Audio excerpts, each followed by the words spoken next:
welcome. We are so happy to have you here today engaging in this work. And whether you started back in September or you're one of the new cohorts that just started last month, we welcome you. And based on your feedback, when you finish each session, we have taken in your comments. And one of the things that became apparent is that there's been a desire for by you to want to hear stories of BIPOC people. And when I say BIPOC, if that's a new term for you, it's Black, Indigenous, people of color.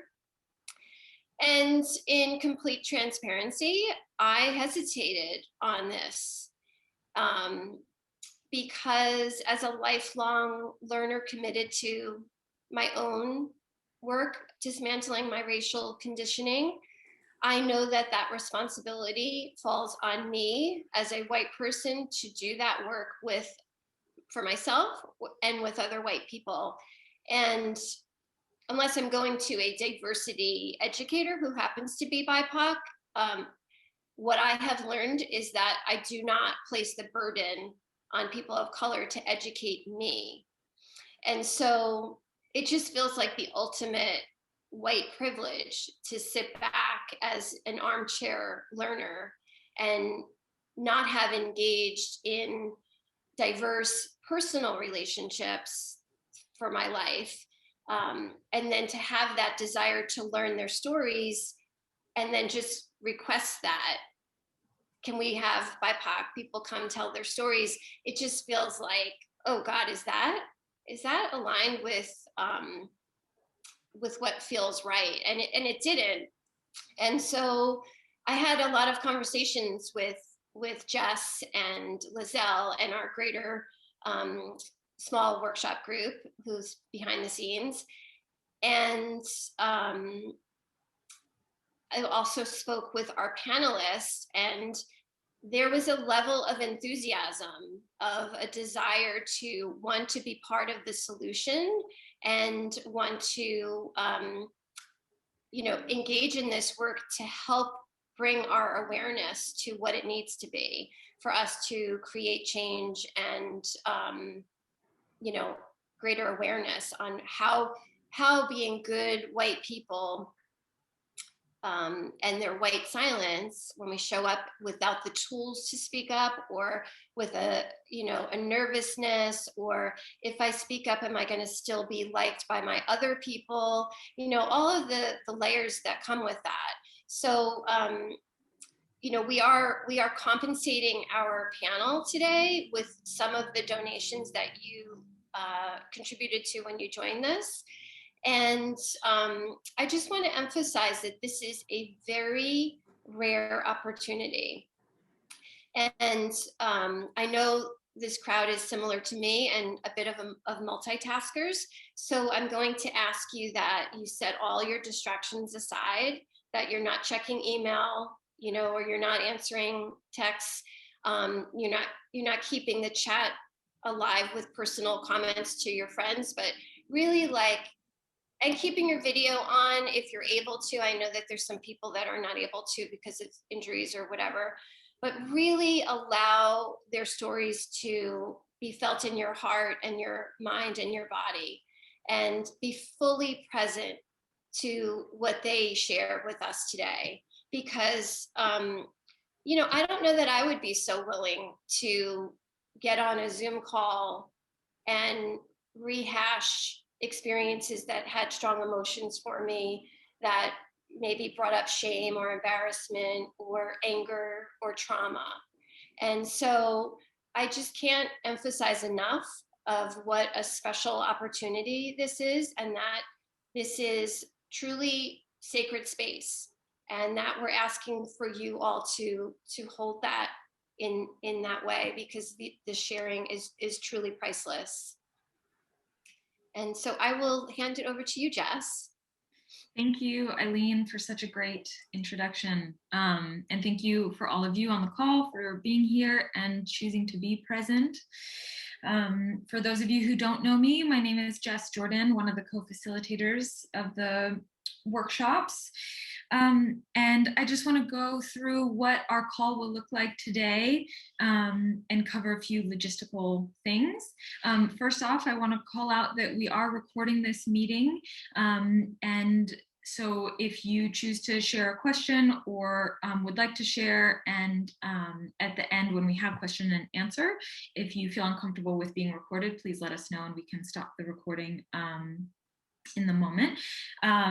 But we also know that we have so much to learn from each other. So if you feel comfortable being recorded, we encourage it. And so the call will go that we have 5 incredible speakers today who are sharing their time and their stories with us. And we've asked them to think of moments where white silence or white apathy have shown up in their lives, and the harm that it's caused them. And we've also asked them to share of moments where white silence or white apathy showed up, but that perhaps it turned into a positive moment or positive action was taken as well. So whatever they feel is most powerful to share with us. We also asked them to think about, in the negative encounters, if they could have gone back and had exactly the words or actions of support that they needed in that moment, what that kind of support might have looked like. And so we'll have each of our speakers share, and then as soon as they are finished, we'll all break out into small groups of about 3 folks each, just so that you all can take a moment to really reflect upon and share back with what really hit your hearts, and also clarify any questions that you might have, because then we'll bring you back together and we'll hopefully have about 20 minutes or so to have question and answer. And so if you have questions throughout the call, like any clarification questions, or if certain words or phrases are used that you're unfamiliar with, please feel free to write your questions in the chat, and we'll be monitoring that. If you have bigger questions though, please write them down and save them towards the end, because then we'll be able to address them with the entire speakers panel, which will be a much richer experience. Let's see. Please, as Eileen said, stay present and don't populate the chat with chit chat, but do stay engaged and feel free to populate the chat with encouragements and support for folks who are speaking. And as the speakers are speaking, after each one finishes, we'll also be sharing at the end of the call ways that you can get in contact with them or learn more about projects that they're working on. So to ground us in a little bit of just understanding of what we're speaking about today, white silence and white apathy. For those of you, if you didn't have a chance to see our email from yesterday, I just want to ground us in a few definitions from Layla Saad's book, Me and White Supremacy. So what is white silence? White silence is when people with white privilege stay complicitly silent when it comes to issues of race and white supremacy. White silence arises out of white fragility, a fear of being incapable of talking about race without coming apart. White silence is also a defending of the status quo of white supremacy, a manifestation of holding on to one's white privilege through inaction. So how does white silence show up?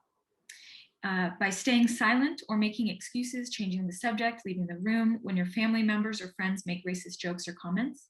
Staying silent when you see your colleagues of color being discriminated against at work. Staying silent by not attending protest marches against racism, like Black Lives Matter or protests for immigrants at risk. Those are just a few examples. What is white apathy?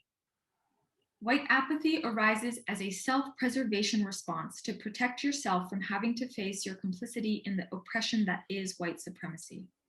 And like white silence, white apathy is not neutral.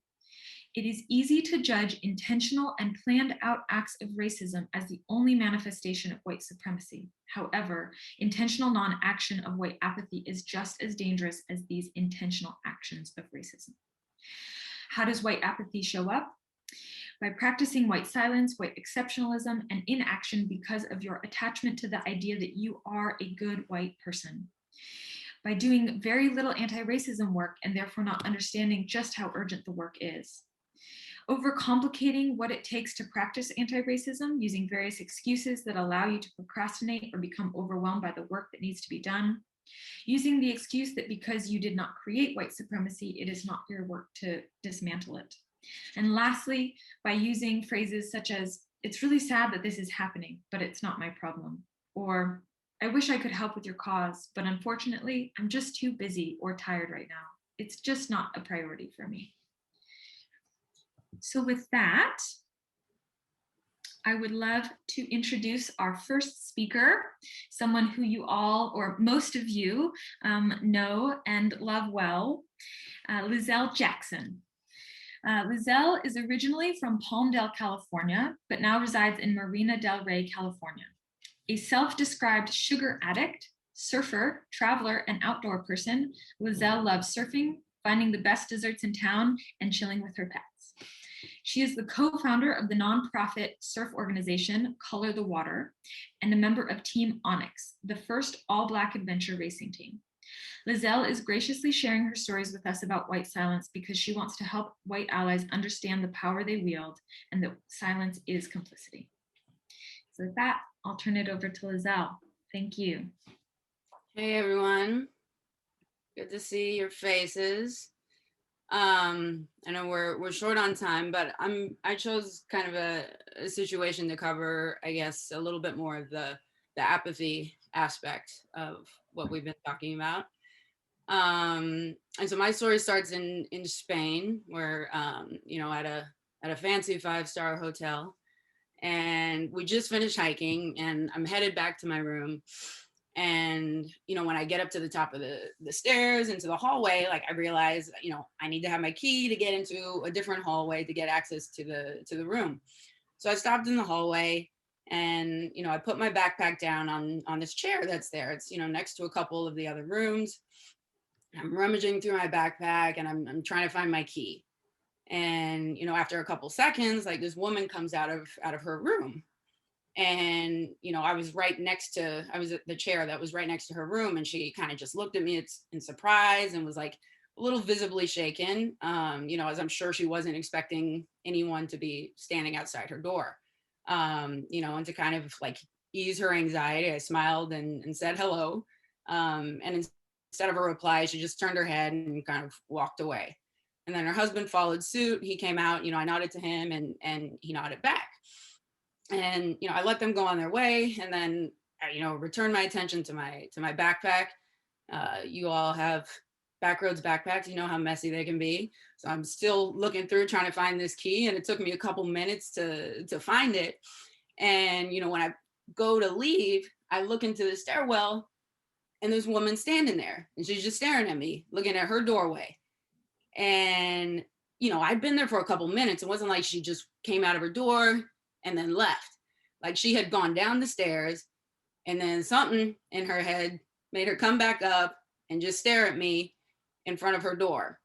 And you know, so at that point, like I'm starting to question, like, well, you know, what made her do this? Like, why is she standing there staring at me? Is my clothes, like, yeah, we're in a fancy hotel, I'm in my hiking gear, so like, you know, kind of doesn't feel like you fit there. You know, was it because I was standing right outside her door? Yeah, like, you know, that was a surprise. I tried to kind of alleviate some of that anxiety maybe by, you know, smiling and saying hello. And then, you know, I think inevitably you go to, well, was it the color of my skin? Like, did she leave and then come back because she saw like this woman of color standing outside her door? Because when I went to turn to approach her, you know, I saw her in the stairwell. I turned to her and I said, you know, is there something I can help you with? She just turned away and she walked away again. Didn't say anything to me. And so like, this is kind of the, you know, the exhausting process that you tend to go through when these experiences happen. You're always, you know, you're trying to decide like, well, what was it about me, you know, that made this woman react this way? Like I said, is it my clothes? Is it because I was outside the door? Like all of these things. And so I'm trying to process this as I head back to my room. And I get to my room and I kind of, started talking to my co-leader about the situation, and, just airing out my frustrations, because at this point I'm starting to, anger starting to bubble up. And, the first thing they said to me was, "Oh no, it couldn't have been that. Like there had to be another reason." And, I broke down like all of my, thoughts, and because I do like to hear, other people's opinions, like maybe I'm crazy, maybe there was something I missed. And again, same thing, was like, it couldn't have been a race issue. Like that stuff doesn't happen anymore. And, I guess at that point, it's like, if your co-leader comes up to you and says that, a guest's behavior was making them feel uncomfortable, like, would you automatically dismiss their feelings and say that, oh, that's something that you must have been imagining? No, like, as leaders, we're trained to listen and to acknowledge. And so why is it something that's different when it comes to race? Like, why is it that so often the first reaction of a lot of white people is to instantly dismiss like the very real feelings, of a person that has come to them in confidence? And, microaggressions are hard to comprehend. And, when you're not the one experiencing them, it's difficult because it's not something tangible. Like we were talking about, those overt racist remarks and things like that, those can be clearly identified as racist. But for a lot of us, at least for me personally, I find like these kinds of incidences, like when these are the things that leave more scars than like that capital R racism, because the capital R stuff is like, they're outliers, right? They don't happen as often. But these little microaggressions, they're the small slights that happen on a day-to-day basis, and they just kind of crush you and make you feel, that you don't belong, and essentially question your sanity at times. And, I think when someone comes to you speaking their truth about an experience, that they're perceiving as a microaggression or racist, take the time to listen to them and hear what they have to say and how that experience made them feel. Don't gaslight them. Like, while you may not be able to understand, what it is that they're feeling, you can certainly empathize and acknowledge their feelings. And, don't try and look for another explanation as to why the incident took place, because, for them, for me, like it happened exactly as I experienced it. And I think that's just kind of one of the things that I really want to put out there is, take the time to listen and to empathize, and don't always try and jump to conclusions on something else, because it's a real feeling for whomever that's happening to.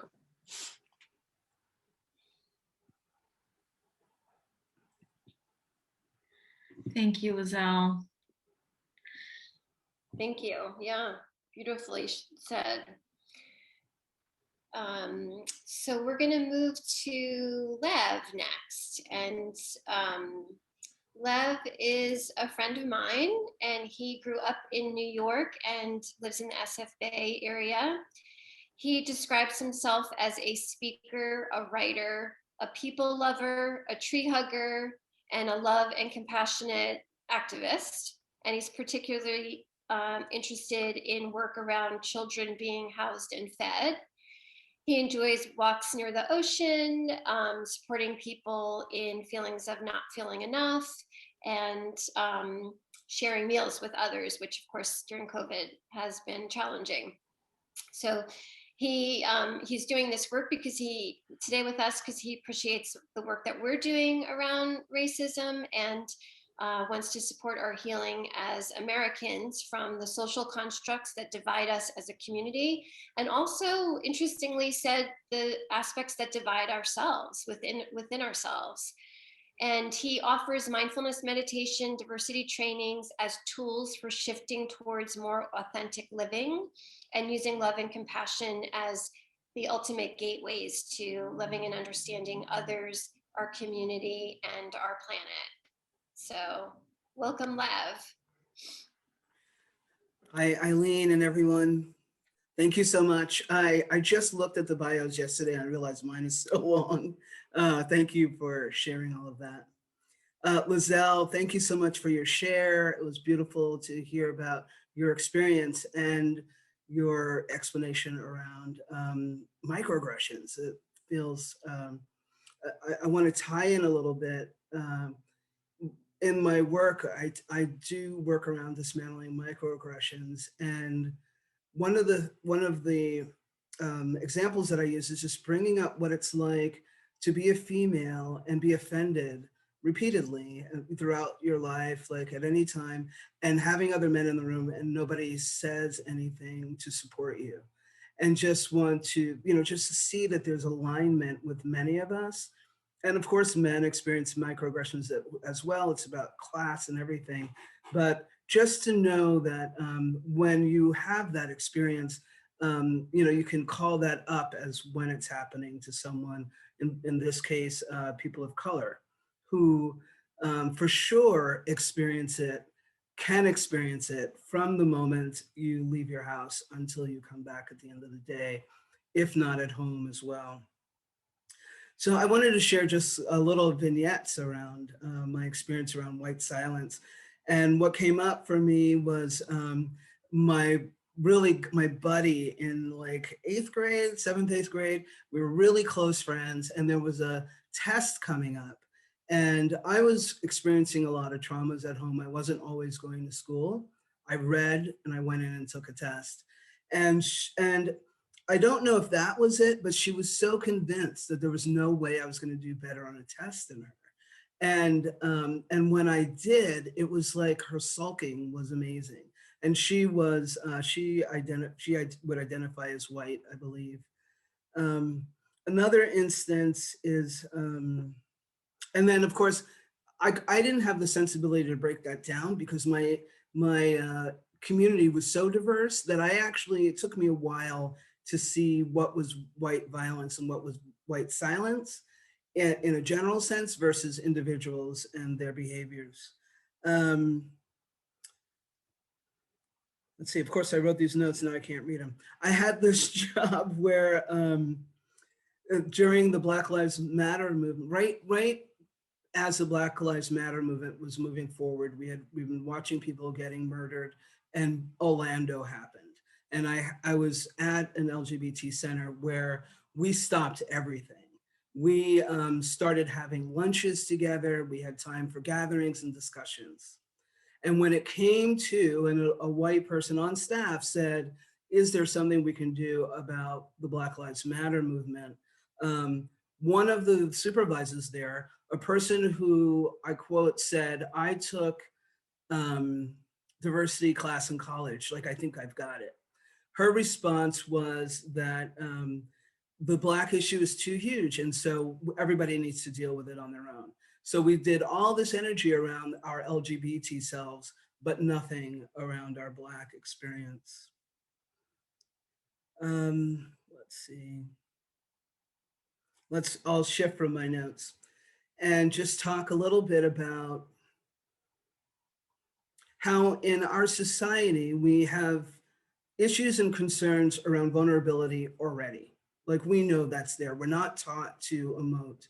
And when we're witnessing when we're witnessing harm and we're actually allowing that to happen, it hurts ourselves. In a bigger way, however, people of color are harmed. Whether it's instances, let's see if I can, I mean, there's so many, I think my mind is a little overwhelmed with them. So I'll pause for a moment.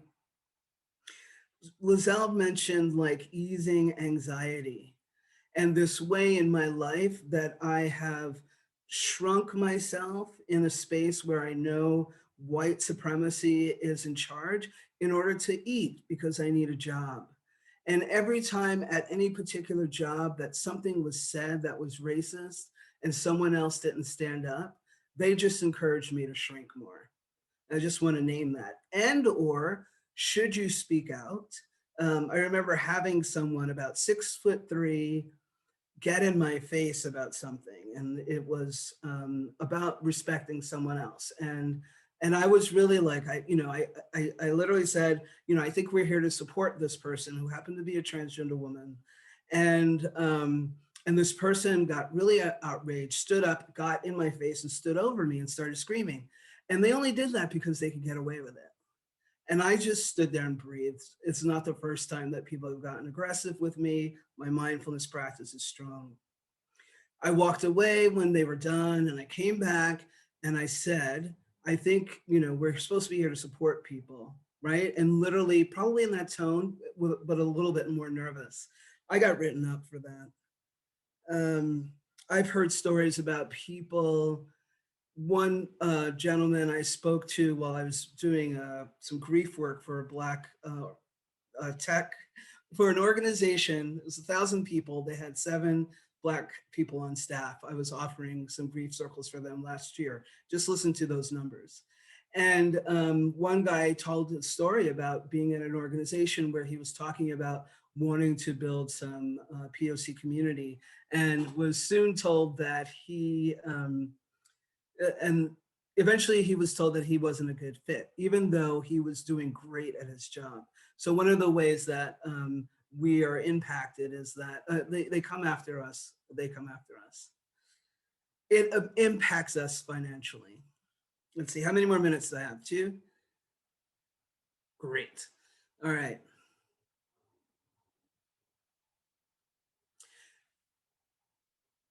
We're, that saying, like, we're all in this together. Like, and you may have heard people push back on that, because we're all in this together has been coming mostly from white community. And the truth is that when white people go to a doctor and I go to a doctor, totally different experiences. We saw that with the Dr. Susan Moore's video. If you haven't seen it, you should check it out. So when we're all in this together, we actually are. This idea that you've heard over and over about how as long as one of us is not free, none of us will be free. The burden that is carried in the silence of witnessing harm and not doing anything about it, I can't believe it's not impacting you. And my hope is that you will not just do the work for me, but that you do it for yourself. And that in doing that work for yourself, you're doing that work for me. And so I'll close with that. Thank you all for being here. Thank you so much, Lev. Really, as a healthcare provider, really, I cringe every time I think about the health disparities, and particularly we're seeing so much of that with COVID right now. So really appreciate you putting that in the room. And now we're going to move to our next panelist here. And this is Fannie Lee, and truly no introduction will do this woman justice. She is originally from Pocatello, Idaho, and she is a great-grandmother, a singer, a poet, a laugher, a loud laugher, and a hugger. And she's passionate about poetry, art in all its forms, compassion. She enjoys sitting still, imbibing in music, and looking at the moon. And she says she's here today because I asked her, and we sort of have a relationship where I do what she tells me and she does what I tell her. So I'm happy she said yes. And she's an 83-year-old young badass. I don't know about you, but when I'm 83, I feel like I might feel like I want to put my feet up, but this woman doesn't stop. So she is a dear friend of mine, and I'm going to have her get the spotlight here now. Thank you. You can tell she loves me. And it's right back. Thank you, everyone, for being here. Being 83 and having this particular kind of forum is totally unique, because never in my wildest dreams when I was much younger would I ever feel that I would be hanging out with some white people who wanted to deal with their particular issues. What? Impossible. So I thank you so much. White silence for me has been a little different. I grew up in Pocatello, Idaho, where the good thing about the segregation was that we had a beautiful, tight Black community. because there were places across town we couldn't go. And it wasn't just white silence, it was very loud. There were certain places you didn't go and nobody questioned it. But the downside of that, growing up in Pocatello, Idaho, with people who were kind and sweet and wonderful, my white silence came when they thought I was wonderful. They thought I was special. They thought I was, oh, you're not like them, quote unquote. And so they would give me accolades to my face and talk about me like a dog behind my back. Okay.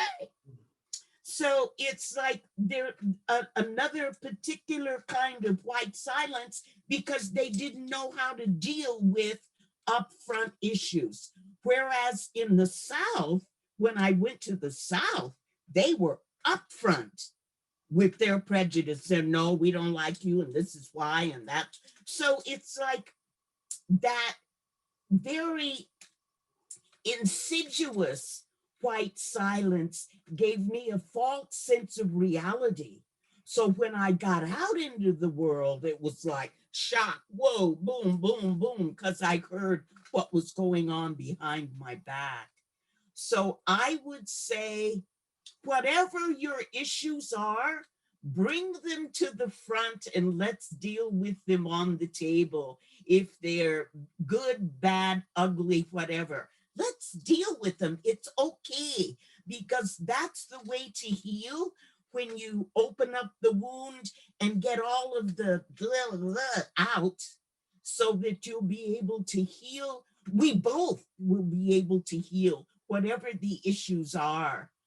Because for me, racism is inextricably interwoven into my America, and it's in my own people, because it's so difficult to be honest when your monster, when you've got a horrendous monster that you don't want to acknowledge. And it's like Carl Jung said when he came over years and years and years ago, when he came over to the United States, he said, Black and white people will never make it together. And he was castigated. And they said, why? And he said, because the Caucasian will not acknowledge his or her monster and project the monster onto the Black person, i.e., it ain't me, it's them. So there is, when we don't do them, when we do us, we got a chance.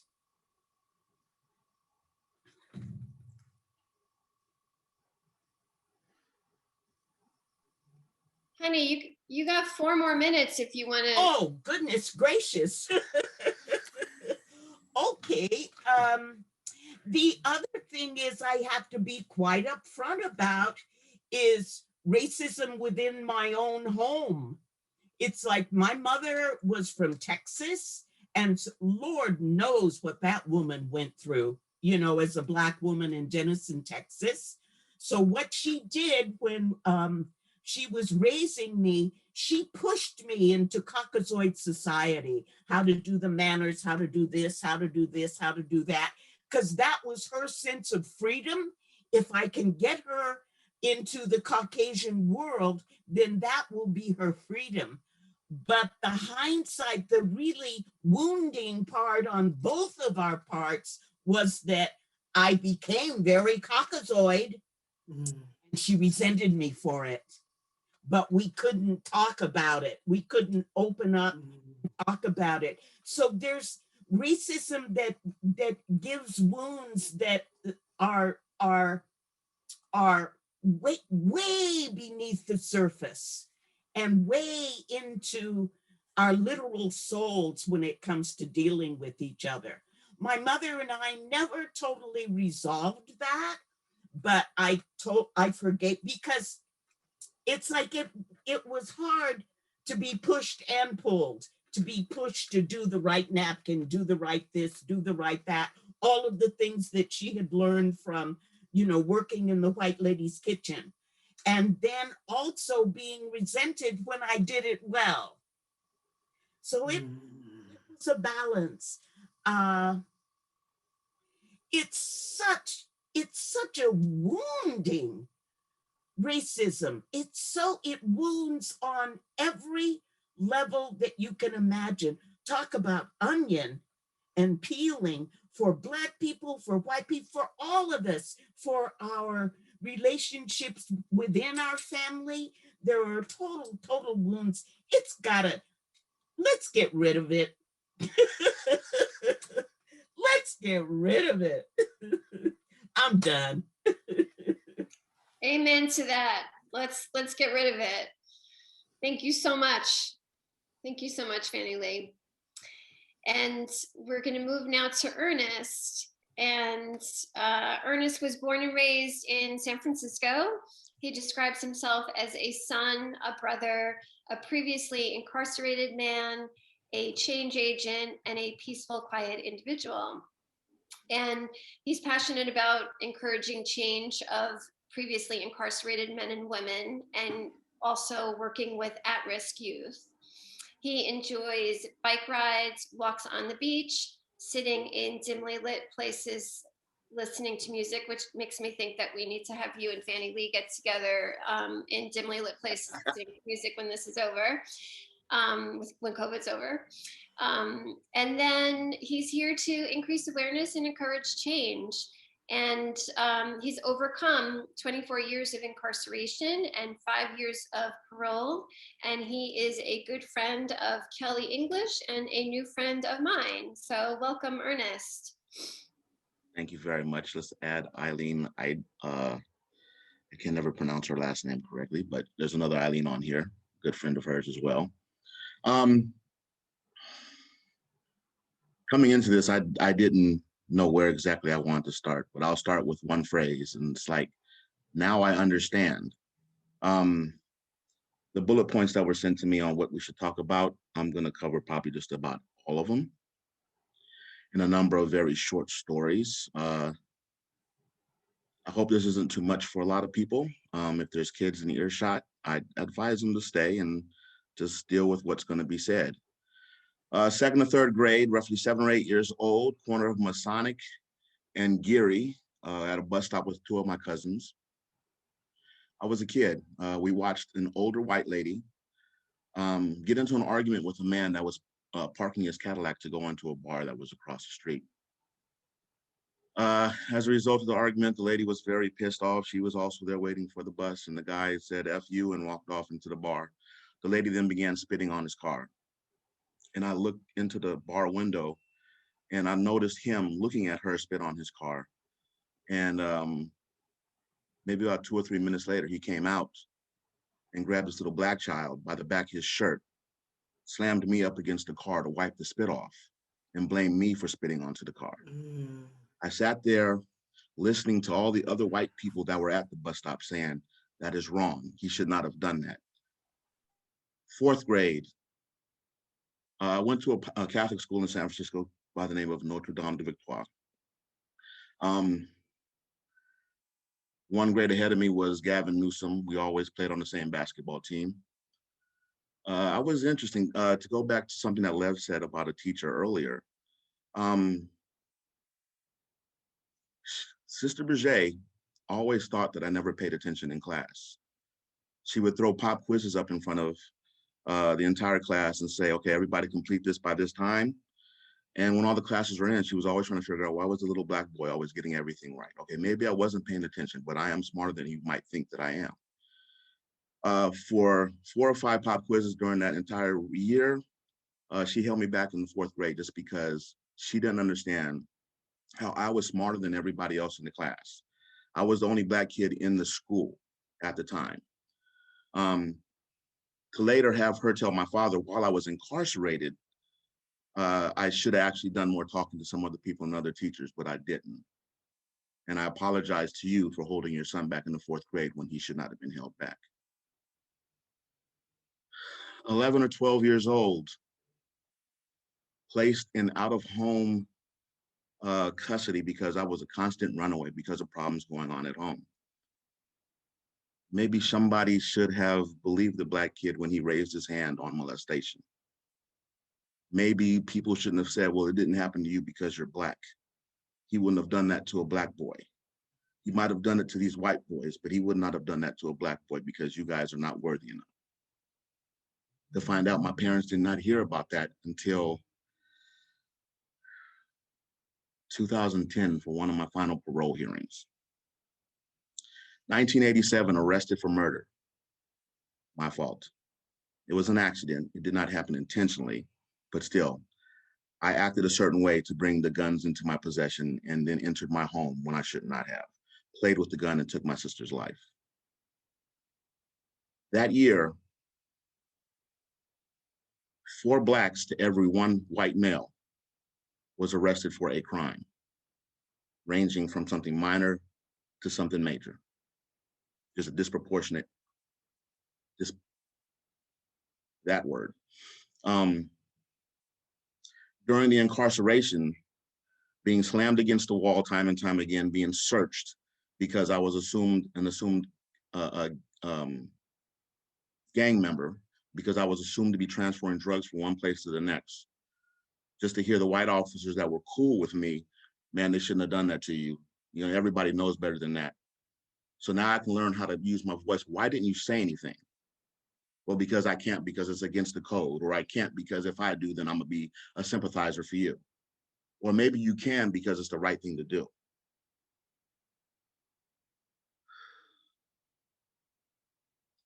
Finally released in 2011. Had a job interview in San Rafael, California, where I had an opportunity to be a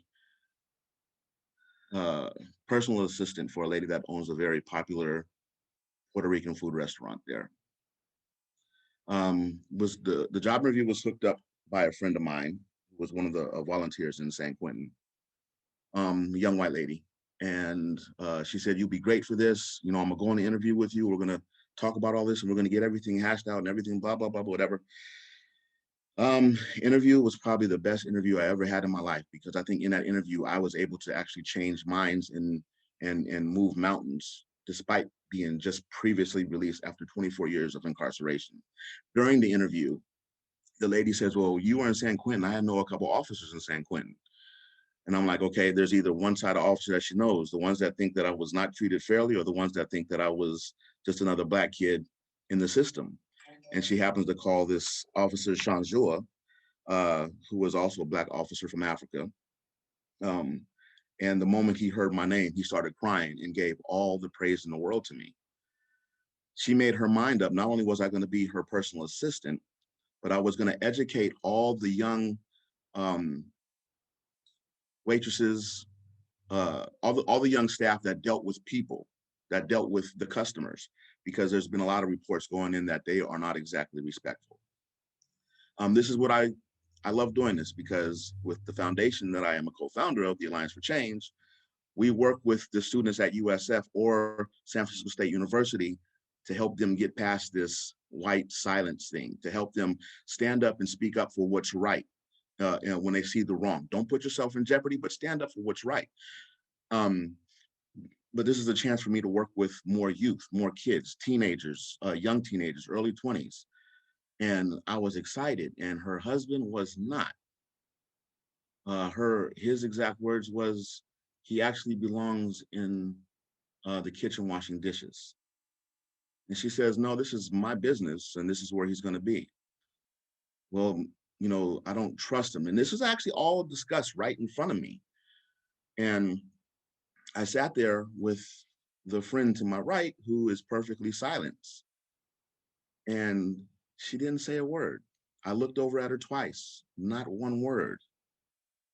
And to walk out with the lady saying, you're hired, but still mad at the one next to me because the entire time she didn't say anything. To come back 2 weeks later, because I couldn't start for 2 weeks because I was leaving to New Orleans to visit my family, to have the HR lady, who was the husband's sister, say you can either pick a delivery person or you can pick the kitchen washing dishes. I says, well, so-and-so said that I was hired as her assistant. Well, she's not here right now. We're making the decision. I said, I will respectfully decline. For an entire 25 years of incarceration, you try to get yourself better, to become a better person, to return to this community, to be treated differently, to become a productive citizen in this community, to become active in every possible way, in every productive possible way, just to be turned down. As Lev said, to feel that I was shrinking myself because of what everybody else's voices around me were saying. To this day, I don't think I am being myself because of, I feel there's limitations that I have based on what the next person is going to think because of my skin color. Like I said, I work with a lot of students, and it takes a long time for them to realize that they have a voice. But if you don't use your voice to correct what's wrong, it's going to continue to repeat itself. I'm done. Thank you so much, Ernest. Thank you so much for your rawness and for laying your stories on our hearts. For our final speaker, I'd like to introduce Jessa Williams. Originally from Cleveland, Ohio, Jessa now calls Los Angeles home. She is a lifelong equal rights advocate, mother, marketing professional, athlete, and co-founder of a storytelling collaborative called Represent Collaborative. When she's not busy putting her work out into the world, she loves exploring and traveling, going to the beach with her son, and learning how to surf. Jessa has graciously agreed to speak with us about white silence because she believes that conversations about race relations are as important now as ever, and that it's going to take all of us to create real, lasting change. Open dialogue is the first step. So I'll hand it over to you, Jessa. Thank you so much. I'm not usually nervous to speak, but I'm a little bit emotional after hearing you, Ernest. So thank you for sharing. That was very powerful. The first thing I want to say, I'm going to share an experience that happened to me very recently that is actually what Lizelle referred to as like capital R racism. I think she said sort of like a really overt instance. But before I do, I think what I would really just like to share is,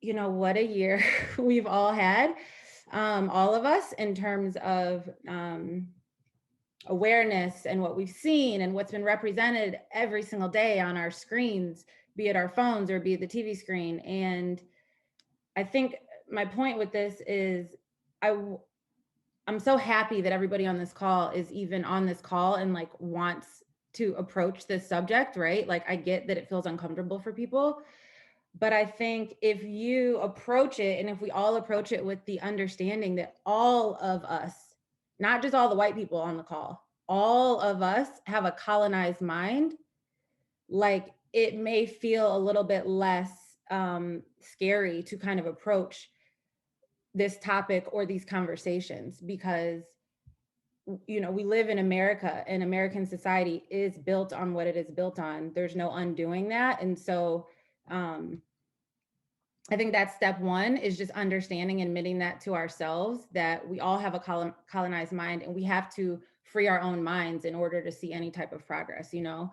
So I'm mind blown to know and see and hear white people say or think that they're not racist because they're not mean. It's like we're all fish swimming around in the ocean, but claiming not to be wet. Of course, we have very racist minds, all of us.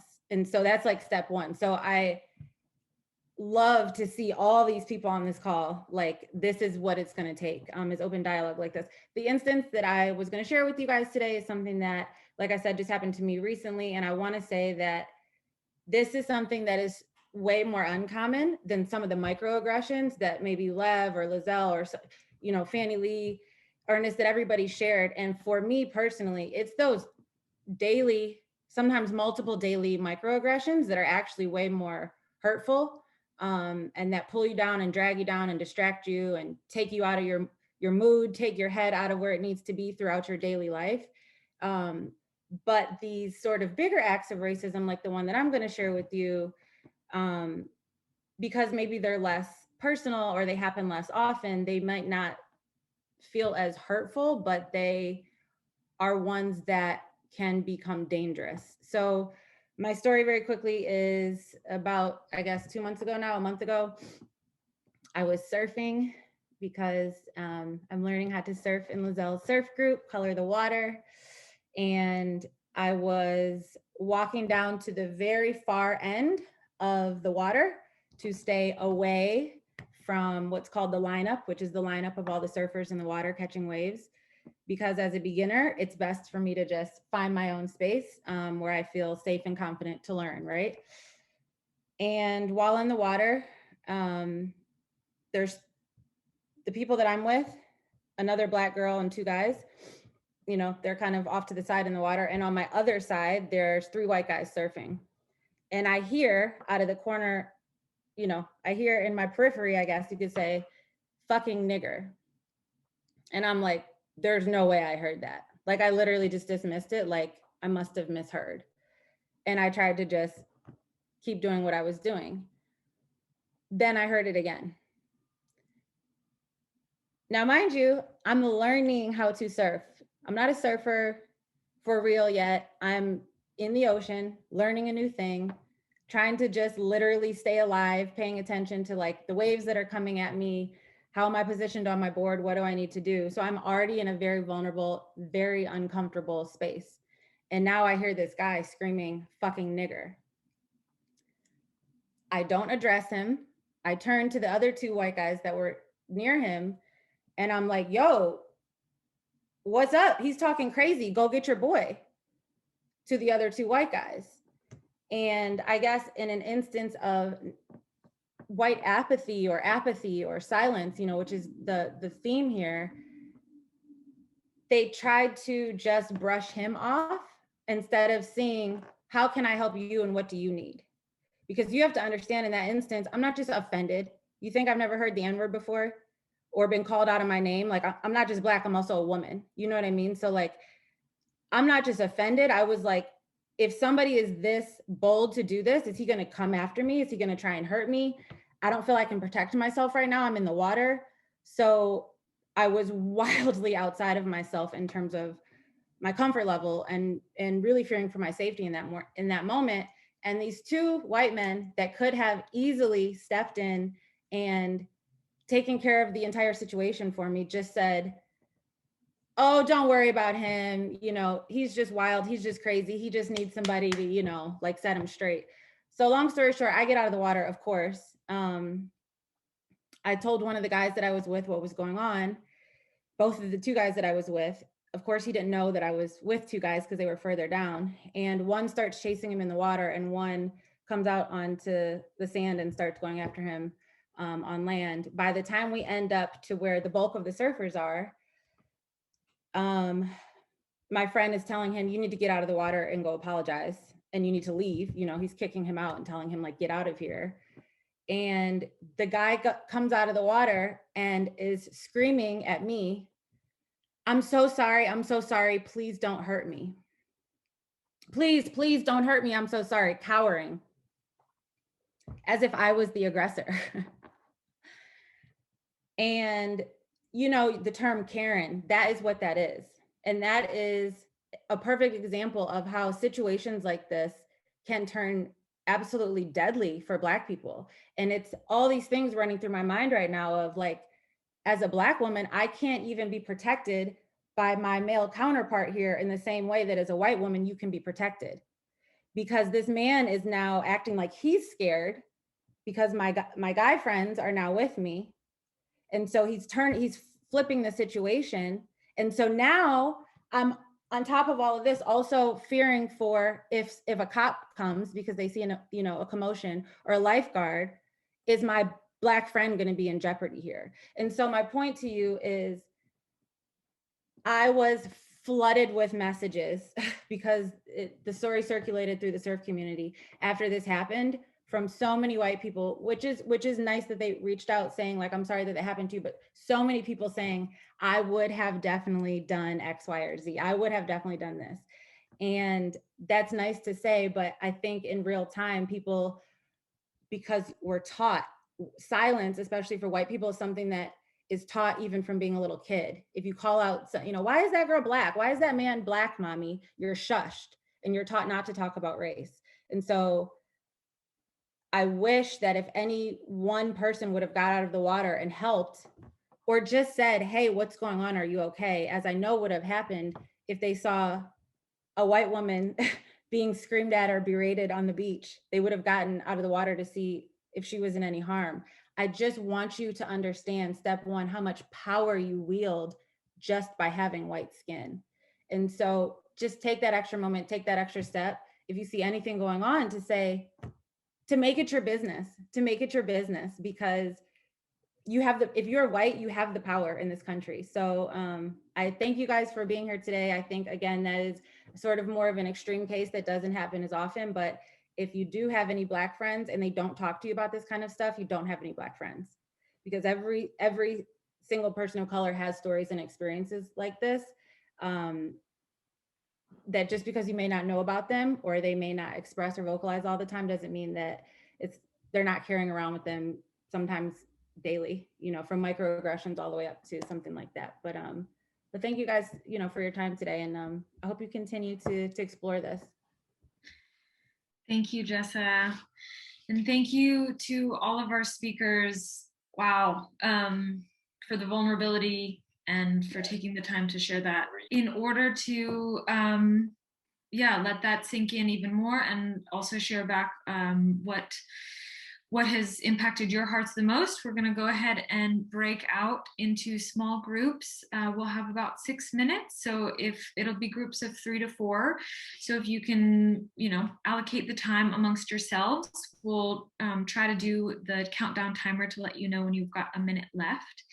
If for some reason you're feeling terrible or you can't participate, you can just click to not join the breakout group if you can't attend for whatever reason. And for our speakers too, go ahead and decline the breakout room invitation as well, because I don't think we can control it when it's automated. So we'll go ahead and break out for the next 6 minutes. Oh, welcome back, everyone. Welcome back. I hope everyone was able to share and that you had some good discussions in there. A couple of you groups got some extra special facilitators with Ernest and Fannie Lee, you lucky ducks. So we'll go ahead and open the next however long. We have another 20 minutes for some Q&A. If there's anything that's on your heart that you would like to ask, I'd like to remind you all that if you have a curiosity or a question or a share, it is likely shared or a question for someone else too. So please don't be shy.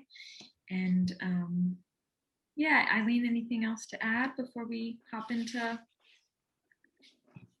I would just say, yeah, this is an opportunity for you all to sort of reflect back on what touched you, and you know, share how maybe something that you learned, something that would inspire you to speak up. And just I want to hone in on something that Justice said, was that after the incident, she got an overwhelming response from white people after the incident, but during the incident, zero response.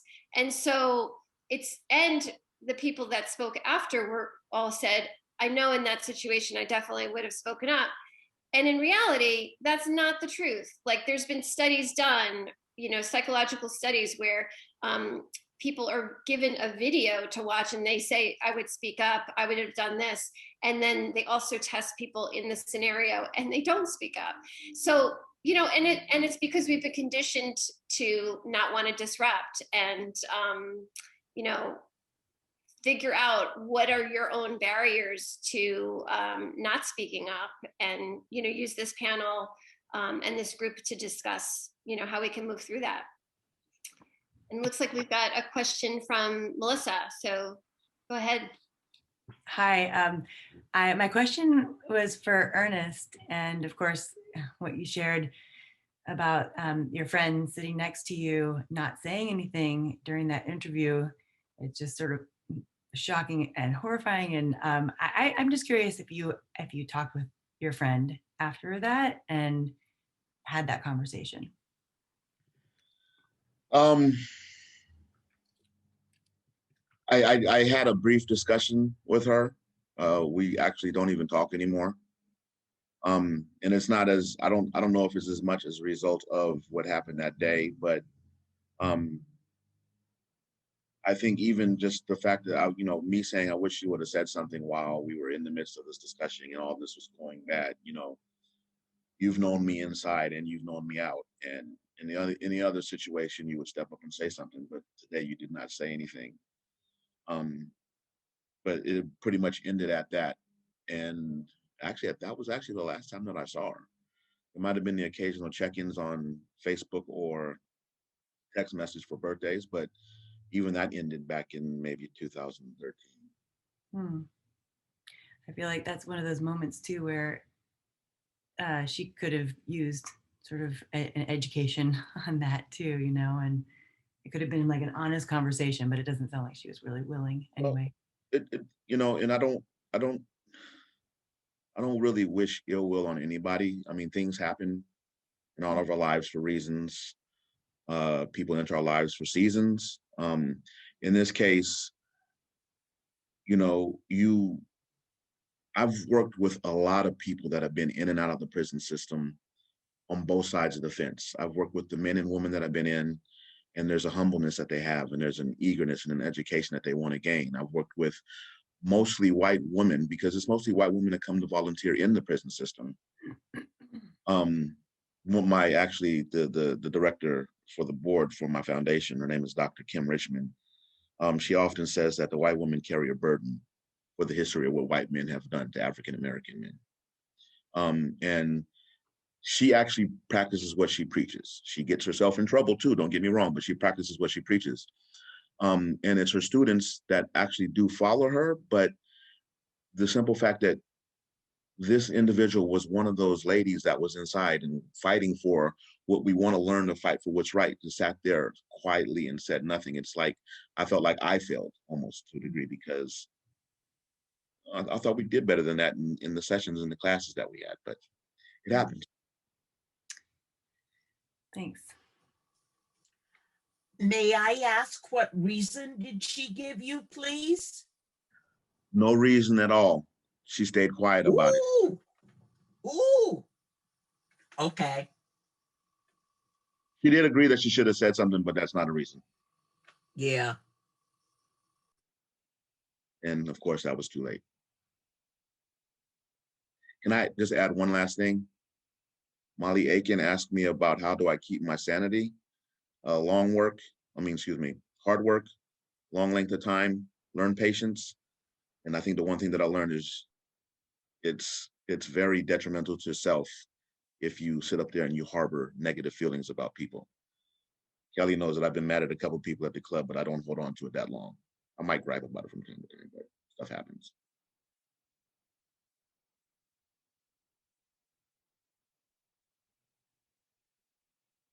Awkward silence.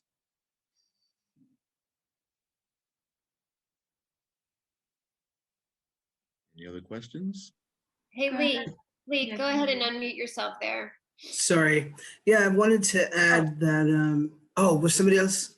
No, there's Lev and there's Lee, but Lev, why don't you Oh. go first? Sorry, very quickly. I just wanted to add, sorry, Lee, that we've got the conditioning, and some of that conditioning comes from home where you had an uncle, an aunt, or a parent who was racist, and you learned that you just couldn't speak out against them at some point for some reason. And then there's the underlying racism that hasn't been addressed.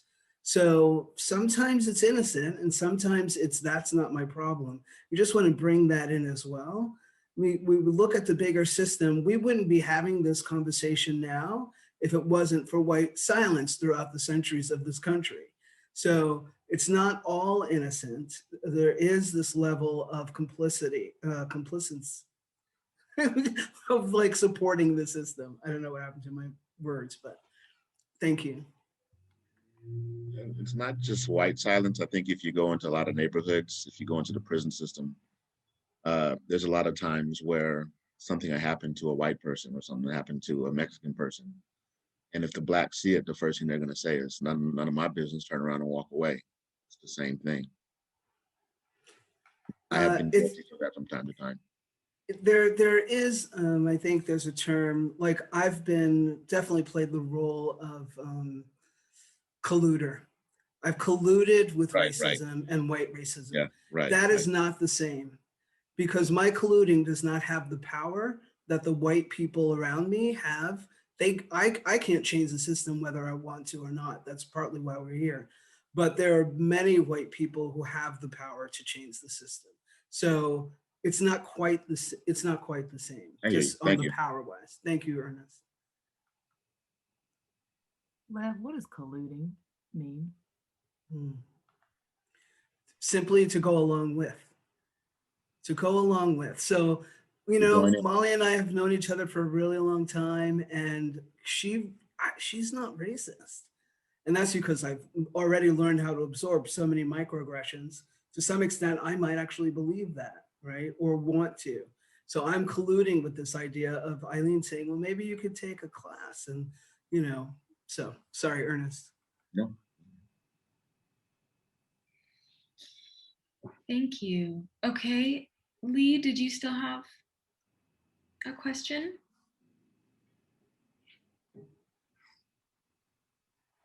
Maybe.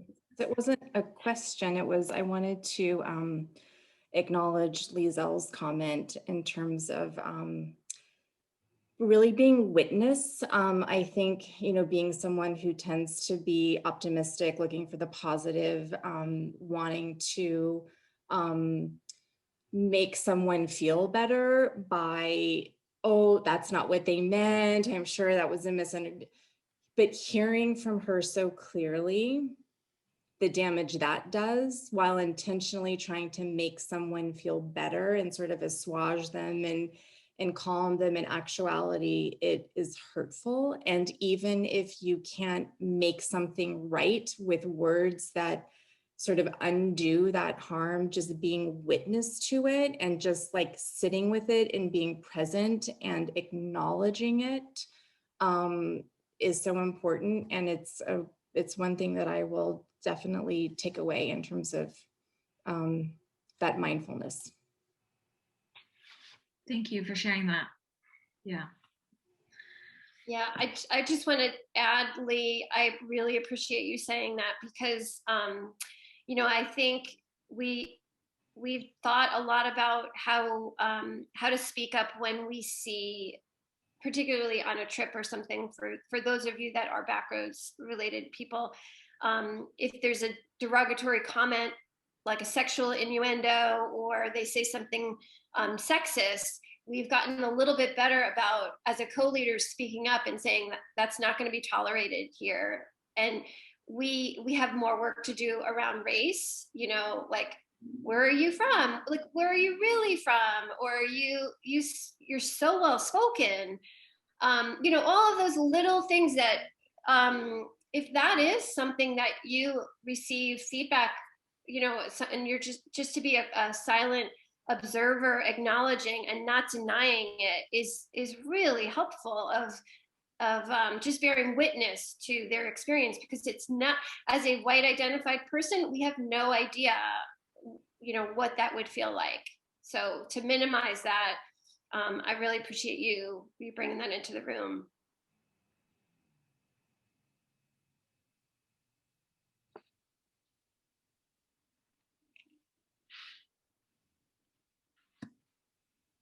Rachel, go ahead and unmute.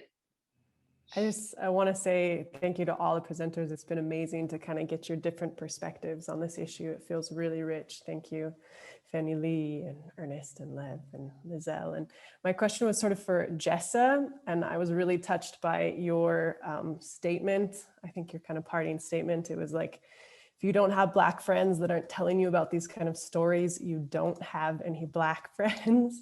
And I was like, shit, I don't have any Black friends. Like, I think I already knew that on one level, but like this really, I don't know. And so I guess my question is like feeling, knowing even the Backroads community, that it's like predominantly white, and the community I grew up in, like 95% like white spiritual community, like practicing mindfulness, but missing so like, how important is it for us to try to have Black friends? And when it's a little bit, feels like I'm like uncomfortably trying to reach out for something and grasp something that's not like natural.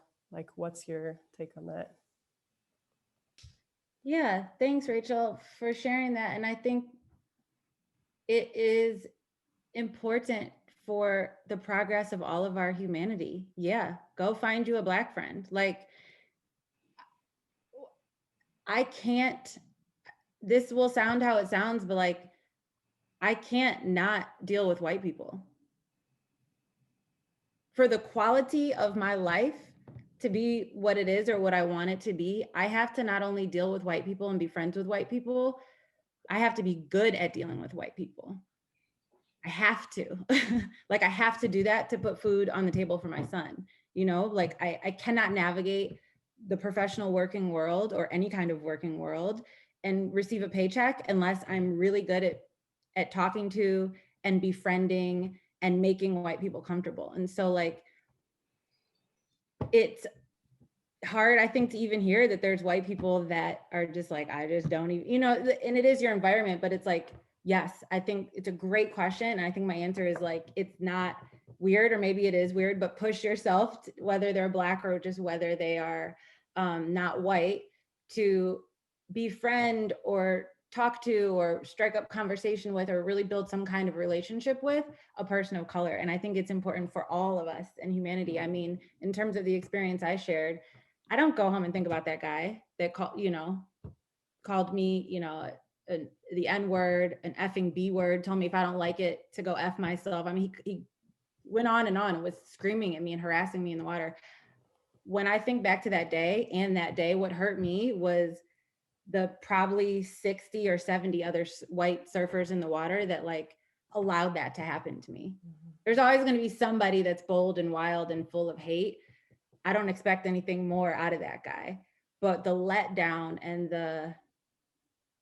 I don't even have a word for it. The sadness was in that so many people could see this happening to me and be okay with that. So maybe if you or other people in your like environment had relationships with people that didn't look like them, it would push them to not be silent or apathetic in these moments, because all these little moments add up. And I think that's how progress happens. So like, girl, go get you a Black friend. I'm right here too. You can ping me after this. Well, you did share. So here, I finally heard a story. Yeah. All right. Thank you. Go ahead, Julian, unmute yourself. Hi, everyone. I wanted to take a moment to say thank you and acknowledge what Eileen opened with, which was it's not your responsibility to show up and create this space for us. But I wanted to express how immensely grateful I am to have the opportunity to share space and witness and feel into your shared experiences. Thank you for your vulnerability. And I just wanted to express from my personal experience that it's very emotional and very uncomfortable. And that is so powerful to me because in the work that I do, emotions incite an opportunity to take action. And when you can feel really deeply connected to something or feel into it, it creates an opportunity for you to decide to take action in a way that that targets what that brings up. And so I think it is incredibly powerful to have these conversations and to illuminate. I mean, for me, one thing that came up that Lev spoke to about mindfulness and the practice of mindfulness and meditation. For me and for many white people, meditating, it's probably an opportunity to liberate and get free and feel connected to source. And then that illuminated this lens of, oh my gosh, like BIPOC individuals are using meditation as a coping mechanism for everyday life in like these interactions all day, every day. And that to me just, yeah, like a big light bulb went off. And so I'm grateful for that illumination and just building the awareness around really looking at like where we have to come into conversation and really look at our compliance and our silence, and where we aren't aware that we aren't aware, if that makes sense. And building that awareness and really opening to it is hard, and I want to say thank you, and it's so necessary. So thank you for sharing vulnerably, for being open, having the conversation, Jessa. I really appreciate your lens of just being like, the conversations have to happen, and I'm grateful to have shared space with you guys. So thank you, thank you, thank you.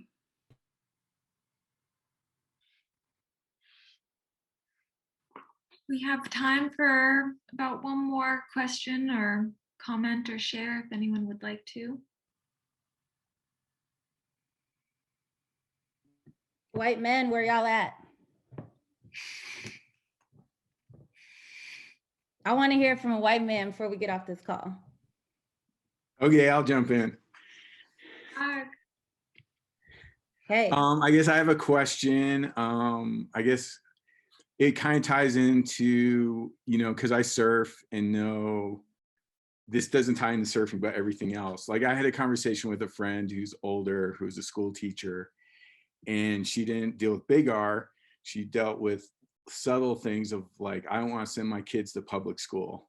And my friend was a lifetime teacher. At first would kind of be like, okay, I'll let that one slide, compared to like, oh, OMG, I know what that person is exactly saying and implying. Like, I don't want my white kid to be in a diverse public school system, which had great teachers.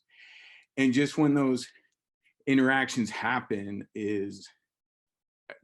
there's the calling out of bullshit and calling out the racism. And I think over time and age, to be able to facilitate that conversation, to call it out, compared to a group of people in the ocean who just surf and don't really educate themselves up and are going to not step into any confrontation or be aware of all the levels to it, is, I guess, I don't know where I'm going with it, but just that I know now I have more, skills and confidence to always call that out.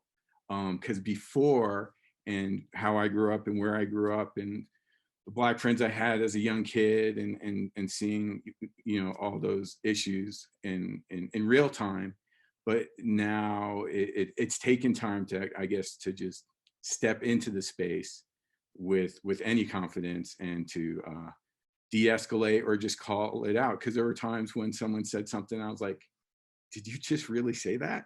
It was so that I even know if I should lean in, or can you repeat that so I can call you out? And I've had conversations with my Black friends who were witness to it too. Like, did I hear what that was said, from far earshot? And, having those conversations help address that, I wasn't mishearding or crazy at the time. And I think, all these conversations have built that acknowledgement of and momentum of, everyone needs to step up. And, like after 9/11, if you see something, say something, it's really that mentality, but, bring a sense of education and knowledge that maybe each person you interact with, you can help get them up to speed.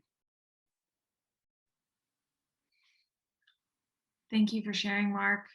Okay, we're going to go a little over, but we'd like to hear from Justin. And then I'd like to open up the floor to our speakers if there's any last closing words that you'd like to say before we wrap. So go ahead, Justin.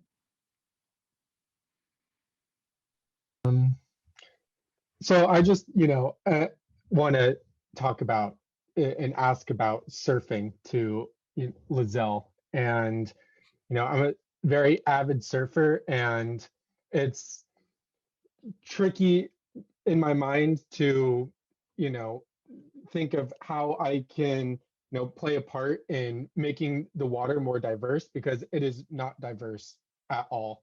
I'm coming from the Monterey Bay, so I surf a lot in, in Santa Cruz, and it's just not it's not at all diverse.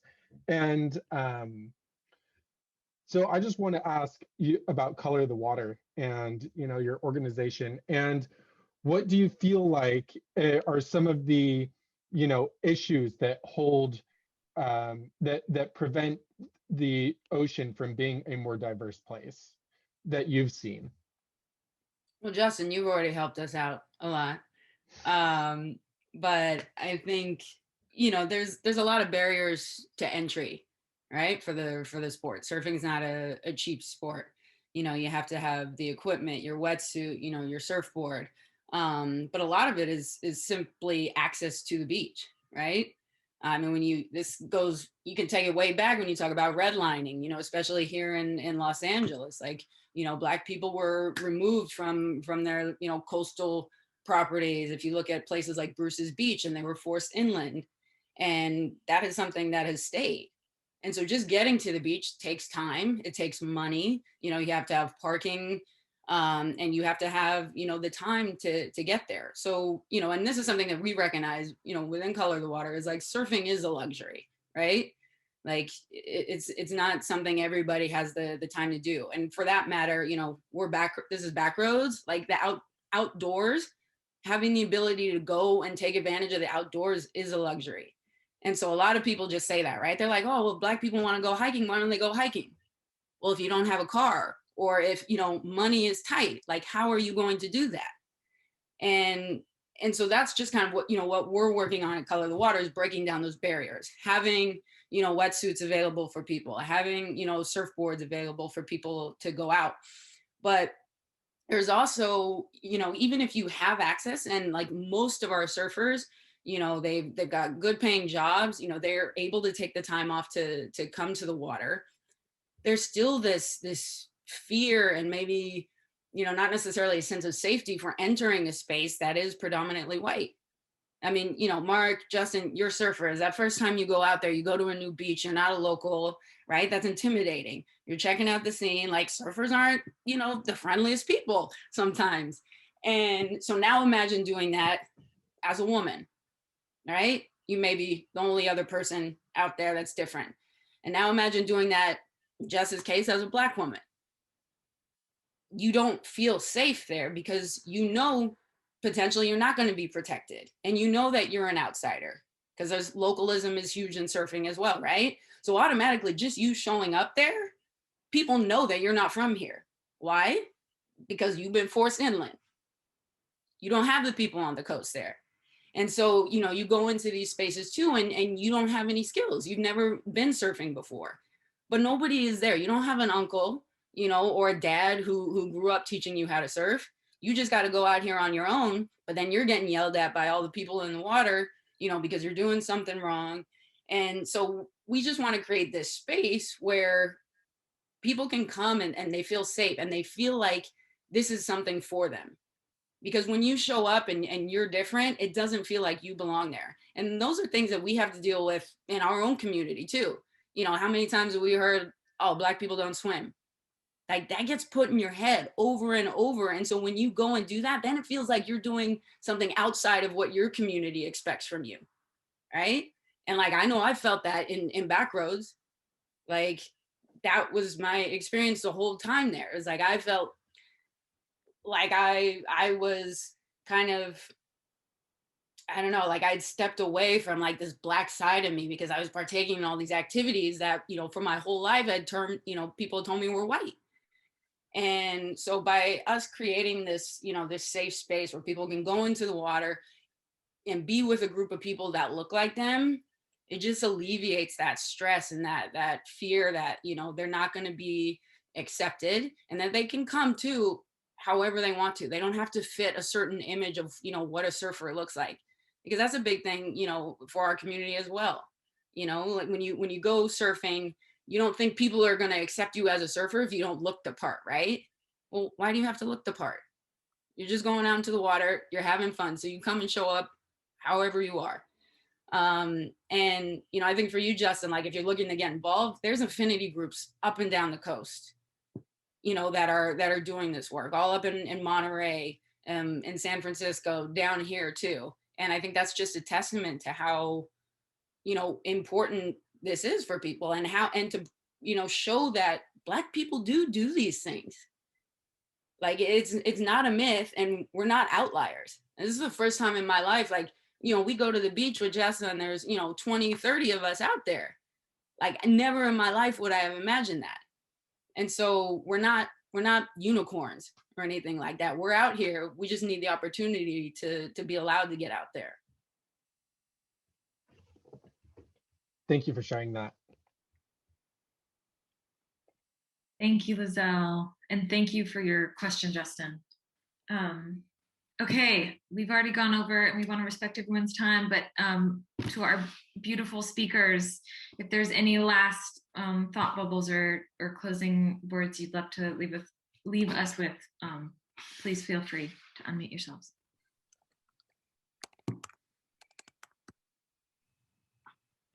Thank you, everybody.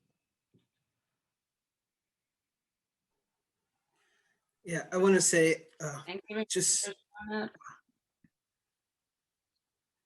so grateful for the other speakers and their vulnerability and the power of their stories.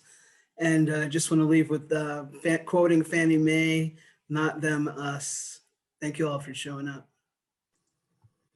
And it's Fannie Lee, I'm not the foundation.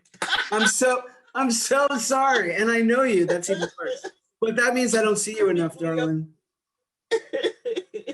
I just want to say again, same page. Thank you from the bottom of my heart, everyone. And Ernest, a huge electronic hug. Huge, huge. And you, Lev, and everybody. I'm hugging everybody.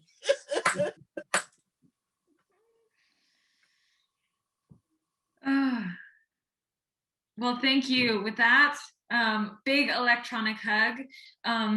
We just want to say that we are going to post the any contact information, LinkedIn, links for our speakers in the chat. We have this recorded, so we'll share it back out. So if there was a moment you'd love to go back through and watch again, please feel free.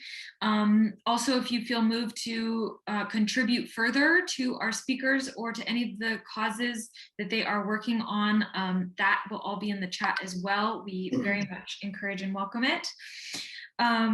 And then just one announcement, our next all group call is going to be a conversation with Dolly Chug, the author of The Person You Mean to Be, How Good People Fight Bias. We are so thrilled to have her. So mark it in your calendars, March 19th at 11:30 a.m. Pacific time. And with that, Eileen, anything else before we let them go? Okay, well, thank you all.